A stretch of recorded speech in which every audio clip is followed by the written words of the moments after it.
ला यहदिल कौमज़्ज़ालिमीन, उसे रास्ता नहीं मिलता जो जुल्म करने वाला है।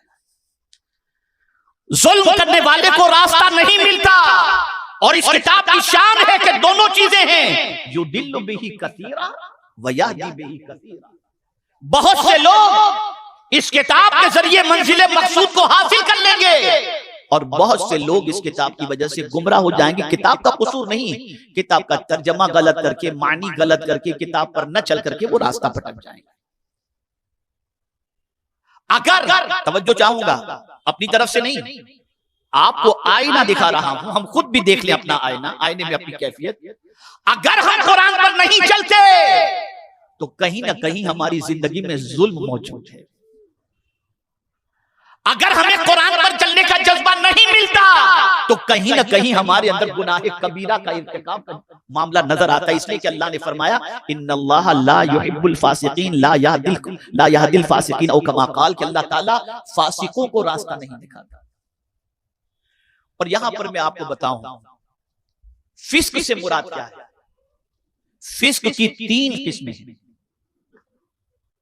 तकरीबन मुफस्सिरीन इस बात की तरफ गए कि फिस्क से मुराद गुनाह कबीरा है, और जहां कुरान के अंदर फिस्क का मामला आया है उससे मुराद गुमराही है। अब ये 3 किस्में जो फिस्क की है उसे आप समझ लें। एक किस्म जो है वो ये है कि कोई बंदा इत्तेफाकिया गुनाह कबीरा कर ले, इत्तेफाकिया उससे गुनाह कबीरा हो गया, जबकि वो गुनाह कबीरा को बुरा मानता है, वो ईमान से खारिज नहीं होगा। इत्तेफाकिया उससे गुनाह हो गया, दिल में भी उसको गुनाह को बुरा मानता है, और अगर उसने तौबा कर ली अल्लाह उससे सीधा रास्ता दिखा देता है। फिस्क की दूसरी किस्म है जानबूझ करके गुनाह कबीरा करना, जानबूझकर। इसे इन्हिमाक, फिस्क इन्हिमाक कहते हैं कि आदत ही बना लेना गुनाह करने की, कबीरा की। मेरे प्यारे आका सल्लल्लाहु तआला अलैहि वसल्लम के प्यारे दीवानों, जिसने गुनाह कबीरा को अपनी आदत बना ली अल्लाह ताला उस बंदे को सीधी राह नहीं दिखाता। और तीसरी किस्म जुहूद, और वो ये है कि आदमी गुनाह कबीरा को अच्छा समझने लग जाए और ये कहे कि यार ये तो आज के दौर की जरूरत है, अच्छा समझे गुनाह कबीरा को, तो फरमाया गया उसके ईमान के खत्म हो जाने का अंदेशा है, वो बेईमान होकर के मरेगा। इन्नल्लाह ला यहदिल कौमल फासिकीन। तो अगर हम पूरा मजमुए के तौर पर अगर देखें, बहुत सारे हमसे कहते हैं तो मौलाना की बातों में कुछ नहीं रखा, फलां ऐसा फलां ऐसा फलां ऐसा फलां ऐसा। मुझसे किसी ने जयपुर में पूछा था कि अच्छा बनने के लिए हजरत क्या होना चाहिए। मैंने कहा दूसरों के कमाल देखो, खुद के ऐब देखो, अच्छे बन जाओगे। लेकिन हम दूसरों के ऐब में से ही फुर्सत नहीं पाते और खुद को बाकमाल ही समझते हैं, इसलिए हम अच्छे बन नहीं पाते। मेरे प्यारे आका सल्लल्लाहु तआला अलैहि वसल्लम के प्यारे दीवानों, अगर कुरान की गाइडलाइन पर चलने में दिक्कत हो रही है, कुरान कहता है नमाज कायम करो, कुरान कहता है झूठ से बचो, कुरान कहता है अकरबा परवरी करो, कुरान कहता है गरीबों मिस्कीनों की मदद करो, कुरान कहता है जिना के करीब मत जाओ। अगर इन सारी चीजों पर चलने के अंदर तकलीफ होती है तो समझ जाना कि ईमान बिल्कुल कमजोर और टिमटिमाते दिए की तरह है। किसी मुफ्ती साहब से फतवा लेने की जरूरत नहीं है, कुरान का फतवा है। और अगर बुराई का ख्याल आते ही कदम रुक जाए, मेरा मौला देख रहा है, बुराई की आवाज पर कदम रुक जाए कि नहीं मुझे कल खुदा को मुंह दिखाना है, तो अल्लाह का शुक्र अदा करो कि अल्लाह ने ईमान की शम्म को तुम्हारे सीने में रोशन कर रखा है और वो चाहता है कि भटकने से बच जाओ। कौन भटकने से बचता है? तो उसको भी कुरान ने कहा किसको हिदायत मिलती है, फमनित्तबा हुदाया फला यदिल्लु वला यशका। जो कुरान की गाइडलाइन की पैरवी करता है अल्लाह उसे गुमराह भी नहीं करेगा और क़यामत के दिन उसे बदबख्त भी नहीं फरमाएगा। पता चला कुरान को फॉलो करो। ये एक मिसाली मोहल्ला बन सकता है। ये क़यादत करने वाला इलाका बन सकता है। अक्सरियती इलाका मुसलमानों का है, मुसलमानों का ये अक्सरियती इलाका है। यहां पर हमारे नौजवान है। मैं अभी मस्जिद से आ रहा था, मैंने चंद नौजवानों को बाइक पर खड़े रहकर बात करते देखा। अपना फर्ज मनसबी समझकर मैंने कहा कि आप यहां खड़े रहकर टाइम वेस्ट करते हैं, आ जाइए महफिल में, शायद कोई बात आपकी समझ में आ जाए। मैं पूछना चाहता हूं, जिस कौम का मिजाज ही बन जाए कि जिस रब के बंदे हैं उस रब का जिक्र भी अच्छा नहीं लगता, उस कौम की तबाही को, उस कौम को तबाही से कौन रोक सकता है? अब तो हमारी कौम को गाने अच्छे लगने लग गए, हमारी कौम को पिक्चर अच्छा लगने लग गया, हमारी कौम को अय्याशी अच्छी लगने लग गई, हमारी कौम को अल्लाह का जिक्र बोझ बनने लग गया। जब कौम का मिजाज इस तरीके से बन जाए तो फिर अल्लाह ऐसी कौम को न उरूज देता है, न तरक्की देता है, न सुकून देता है। इसलिए आज मुझे आपको यह बताना है कि यह किताब सीधा रास्ता दिखाती है, सबसे सीधा रास्ता। और इसीलिए अल्लाह ने फरमाया कि सुनो, अगर मुझे तलाश करना हो तो इधर उधर नहीं मिलूंगा, मैं तुम्हें मिलूंगा तो सीधे रास्ते पर मिलूंगा। तो जिसे मुझे पाना हो वो टेढ़े रास्ते पर न चले, सीधे रास्ते पर चले। और इसीलिए हर रकात के अंदर दुआ करते हैं हम, इहदिनस सिरातल मुस्तकीम, हमको सीधे रास्ते पर चला। उनके रास्ते पर जिन पर इनाम नाजिल हुआ, वो कौन है इनाम याफ्ता बंदे? जिनको खुदा मिल गया, जिनको मुस्तफा जाने रहमत मिल गया, ये वो है।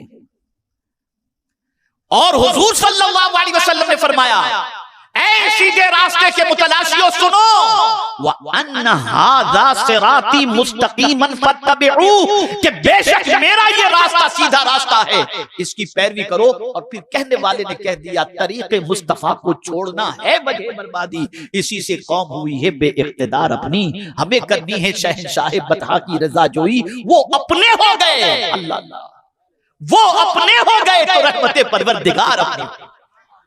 तो अगर हम चाहते हैं कि बर्बादी से बचें तो हीरो के तरीके छोड़ दो, आज से घरों में उस तरीके से खाना छोड़ दो, उस तरीके की जींस पैंट पहनना छोड़ दो, उस तरीके से चलना फिरना छोड़ दो, मुस्तफा प्यारे के तरीके पर आ जाओ। आकाए करीम सल्लल्लाहु अलैहि वसल्लम के उस्वे हसना पर अमल करना शुरू कर दो। और हुजूर भी कहां मिलेंगे?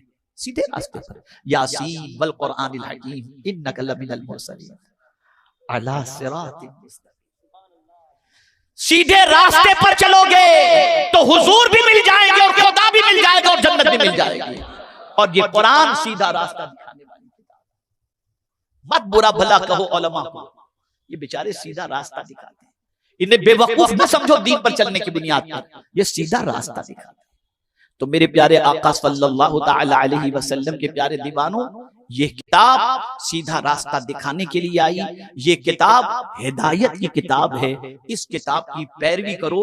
और अगर किताब की पैरवी करने में दिक्कत आ रही है तो इसको समझ लेना चाहिए कि हमारे अंदर बहुत सारी खामियां हैं। उन खामियों को दूर करने के लिए अल्लाह की बारगाह में सच्चे दिल से तौबा करो। और ये दुआ जब करो कि अल्लाह हमको सीधे रास्ते पर चला, तो ये रास्ते पर चलने की दुआ से पहले हम अल्लाह की बारगाह में क्या दुआ करते हैं? इय्याका नअबुदु व इय्याका नस्तईन, हम तेरी ही इबादत करते हैं, तुझे ही से मदद मांगते हैं। और फिर मदद क्या मांगते हैं? हमको सीधे रास्ते पर चला। जहन बनाओ कि मौला से मदद मांगोगे वो सीधे रास्ते पर चलाएगा। और जब सीधे रास्ते पर चलने के लिए एक कदम उठाओगे ना, तो फिर क्या होगा? तो हदीस कुदसी है, मेरा रब इरशाद फरमाता है, मेरी तरफ कोई एक बालिश बढ़ता है तो मेरी रहमत एक हाथ उसके इस्तकबाल के लिए तैयार है। अगर कोई चल कर आता है तो मेरी रहमत दौड़कर उसका इस्तकबाल करती है। इसलिए जरूरत है सीधे रास्ते के मुसाफिर बन जाओ। ऐ नौजवाना ने बांद्रा, तुम्हारे ऊपर बहुत बड़ी जिम्मेदारी है। तुम्हारी जिम्मेदारी सबसे बड़ी ये है कि तुम आज के बाद गुनाहों से रिश्ता तोड़ दो, आवारगी से रिश्ता तोड़ दो। हमारे बहुत सारे बच्चे आज ड्रग्स के अंदर डूब गए, अय्याशी के अंदर डूब गए, ज़िना के अंदर डूब गए, अपनी कमाइयों को बर्बादी में डालने की तरफ डूब गए। खुदारा बचो इन चीजों से, अपने रब से ताल्लुक मजबूत करो, उसके प्यारे हबीब सल्लल्लाहु अलैहि वसल्लम से अपने ताल्लुक को मजबूत करो। और याद रखो, रिस्क देने वाली जात खुदा की है और तकसीम करने वाली जात मोहम्मद अरबी सल्लल्लाहु अलैहि वसल्लम की है।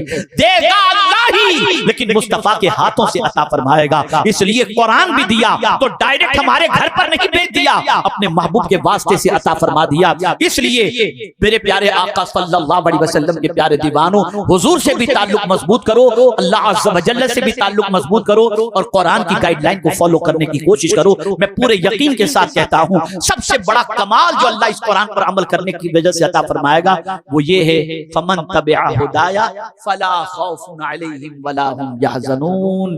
अल्लाह फरमाता है जो मेरी हिदायत की पैरवी करे, मेरे बताए हुए रास्ते पर चले, उससे ना कोई खौफ और ना कोई गम।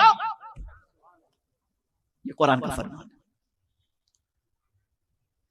अगर हमारे इतने बड़े इलाके के नौजवान ही सीधे रास्ते पर चलने लग जाएं, बुराइयां छोड़ दें, हीरोगिरी छोड़ दें, दादागिरी छोड़ दें, बुराइयां छोड़ दें, नाच गाने बाजे तमाशे छोड़ दें, और कभी क्या होता है इस रास्ते पर चलते हैं तो सबसे पहले शैतान भी कहीं और नहीं बैठा। यही बड़ी अजीब बात है, शैतान भी शराब के अड्डे पे नहीं बैठा, शैतान भी सीधे रास्ते पर बैठा है। लाक़ुदन्न लहुम सिरातकल मुस्तक़ीम, वो भी सीधे रास्ते पर बैठा है कि जहां कोई चलना चाहेगा गिरा देगा। और हमारी कौम इतनी इल्ला माशाअल्लाह इतनी नाअहल है कि अगर कोई गलत काम करने वाला तौबा करके सीधे रास्ते पर आ जाए ना, तो कब से सुधर गया।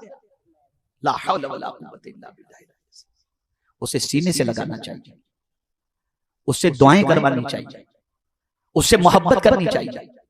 इसलिए कि अगर आपका हमारा बिगड़ा हुआ बच्चा अगर सीधे रास्ते पर आ जाए तो हमें खुशी होती है, तो खुदा का बंदा अगर सीधे रास्ते पर आ जाए तो खुदा कितना खुश होगा, और उम्मते मुस्तफा सीधे रास्ते पर आ जाए तो हुजूर कितने खुश होंगे। खबरदार सीधे रास्ते पर आने वालों की क्रिटिसाइज ना करो, उनका मोरल जो है डाउन ना करो, उनको आप जो है इंकरेज करो, उनकी हौसला अफजाई करो, और आप माहौल बनाओ कि आपके माहौल के अंदर कोई बुराई के दलदल में डूबने ना पाए। अल्हम्दुलिल्लाह इस इलाके में सुन्नी दावत इस्लामी का इज्तिमा भी होता है, मुबल्लिगीन की तादाद भी मौजूद है, उलमा की तादाद भी मौजूद है, और इसी के साथ साथ मेरे प्यारे आका सल्लल्लाहु अलैहि वसल्लम के प्यारे दीवानों, एक अजीम इदारा आपके इस इलाके में दारुल उलूम मखदूमिया के नाम से मौजूद है।